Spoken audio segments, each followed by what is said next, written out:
So, Coach, you guys with Westmore, Jinx, all the way driving out to Enid. Right. Does it change the approach at all to this game, knowing that you guys both were off last week?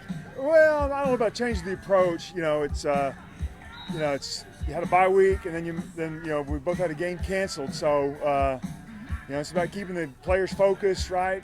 It's easy probably for them as well. It was easy for us. Hey, Jinx is the next game. It was easy to keep the kids going and start talking about Jinx and what that meant. When you guys had heard about Jinx, I mean, did you feel for him at all, knowing they got all hit there? Sure. As a head coach, I know what it took for Coach Riggs to get his kids on buses and feed them twice. Feed them before they left, and they had food for after the game, and all the logistics that go into it. And money cost them. Yeah, sure. I really felt for him. When you think about this week, is this a game you got circled on your calendar at all? Of course, yeah. We both, Jinx and BA, we schedule tough non-district games. We schedule tough non-district games for a reason, right? We want to see our strengths, our weaknesses, how can we improve, and then But everything's geared up to go win the district, right? You got to go try to win the district. It's not a do-all, end-all, but it's a big game, right? It's a big game. And, Jinx has been the dominant team in the district for a long time, and, we think we're getting there, but we got to go prove it on Friday night.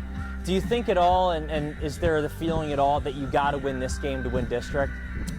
Well, sure, that's the way it's kind of been, right, for 25, 30 years, right, since, the middle 90s. So, yeah, if you don't win this one, you're going to have almost zero chance to win the district. So we're going to go over there and, we're going to let it all hang out, right? We've been working on stuff for a while. You go through those early games of Wausau Union, Bentonville, just trying to get the fundamentals and see what you're good at. But now we've had a few weeks to practice, and we're going to have some wrinkles for them, and they're going to have some wrinkles for us, and it's going to be a lot of fun. When we talked about all three of those games, right? And it seemed like you guys were making good progress. We're fixing mistakes you made from game to game. When you have weeks off like this, how do you continue that progress without game to study?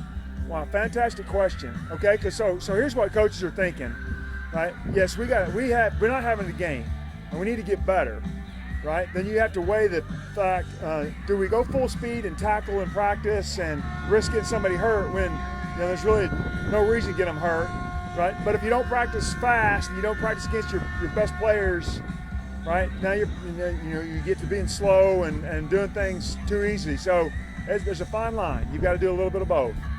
On the flip side of that, I know that a lot of you guys like to look at the last year's game versus you guys, and then the previous week. Without a game previous week, and you think, hey, maybe they're going to switch a couple things up, does it make it harder to prepare for the game? Well, I don't know about harder. Coaches are a paranoid group, right? Coach Riggs, myself, right? We're paranoid people, and we'd love to have as much information and film as we could have.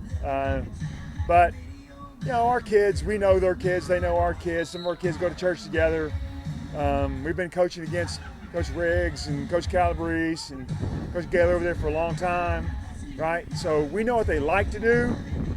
Now we have to be ready for a few wrinkles, but everybody has their base stuff they like to run. I know there's a lot of respect between these two programs and the two coaches as well. When you think about this program, what comes to mind? Does the history come to mind? Does their talent this year come to mind? What do you think about when you think about their program? Well, the first thing you do, for me, I look at the film and see if it looks like a typical Jinx team. And what do I mean by that? Again, they're gonna have some sprinkled in there, some really, really great players, right? Kittleman, quarterback's back.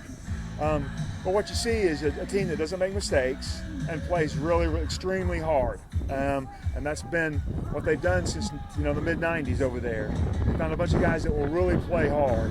And so everything we're going to be able to get on Friday is going to have to be earned. They're not going to give us anything. They're not going to give us a 15-yard penalty. They're not going to give us a free turnover. We're going to have to go get it. And have any of your guys in particular kind of stood out or kept that intensity the past couple weeks? Any guys that have shined for you in practice this last couple weeks? There's been a lot of guys.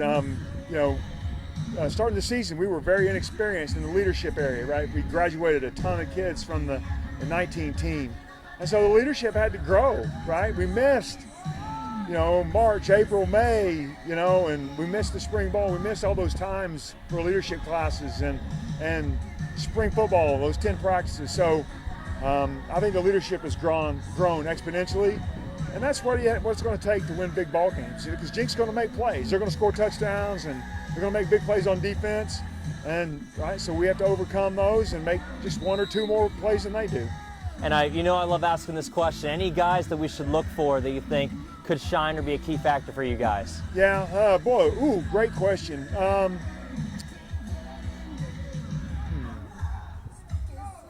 You want somebody that we haven't really talked about yet? Yeah, let's do it. I've mentioned I've probably mentioned his name before, but the guy that I'm ready to see have a breakout game is Jadaean Wright on defense. Man, he's playing fantastic football, right? He hasn't had that big wow moment yet, right? For the highlight reel, the interception for a touchdown, but he has played 3 great football games. So Jadaean's, I'm ready for him to step out and get on everybody's highlight reel and everybody start talking about him.